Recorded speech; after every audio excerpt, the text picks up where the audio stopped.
Emma Barnette Show. Good afternoon. Let's tell you about this story, which you may have seen and want to know a bit more. You may not have seen at all, and it's something you should hear about. A British flight attendant is being detained in Dubai after a drugs raid found marijuana in her date's flat. Police arrested 23-year-old Derrin Crawford, who's from Liverpool, on the 21st of June. Her MP says there appears to be no case to answer over the raid. Radha Stirling's chief executive of Detained in Dubai, a campaign group that helps foreign victims of injustice in the United Arab Emirates. Radha, tell us a bit more about this. Well, essentially, Derrin had just met a man over there in Dubai, and she'd only known him a few days. She went over to his apartment where a police raid took place, and they were both arrested. She subjected to a urine test, which came back negative, and but police have now given her a blood test, I believe. So we're waiting on the results from that, which we presume will be negative. At this point, it's the focus is more on the man that she was meeting, but it's very easy in Dubai for anyone associated to that person who's under suspicion to be also charged with the same crimes as happened with Andy Neal. So what we're looking for at the moment is we're hoping that the man that she met will confirm in a statement to police that yes, it was his apartment and he doesn't know Derrin very well, and that she had nothing to do with any of this these drugs. And apparently there was 2 joints of marijuana found in the apartment. However, in other cases we've seen, for example, Andy Neal, he spent over a year in prison, even while positive proof of his innocence was known to the police.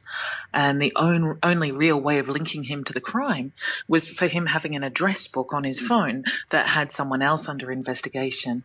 And we've seen Asa Hutchinson, a young British lady who was arrested and detained for months simply for being present in a hotel lobby where a scuffle took place. So rather than being treated as a witness in Dubai, they're often treated as accomplices. Yeah, we've spoken before about other cases, haven't we, where it's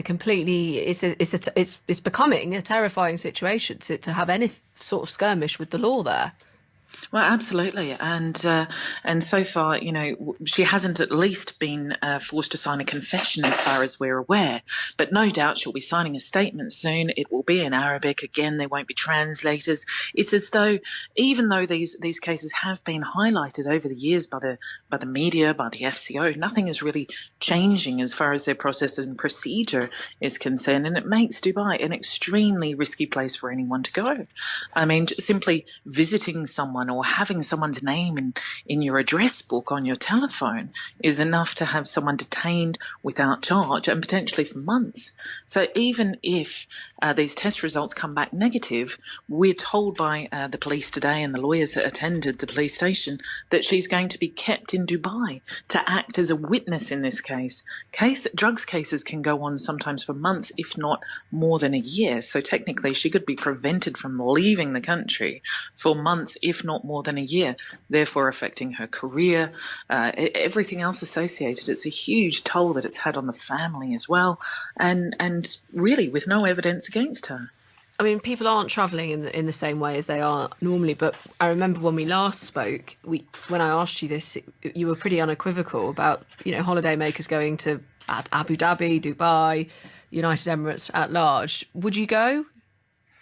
Well, I certainly wouldn't, given the position that I'm in, but it's somewhere that people seriously have to consider. Do they want to continue to support a system that can see them locked up on the basis of a mere allegation against them and see them detained for months on end with hefty legal fees of, often just a small tourist case like this, lawyers will be charging, $50,000 for representation.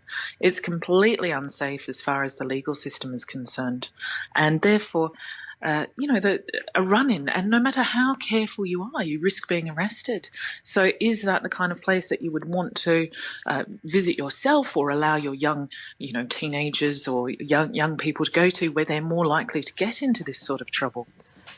It's a very sobering thought. Radha Stirling, thank you very much for your time. Chief Executive of Detained in Dubai.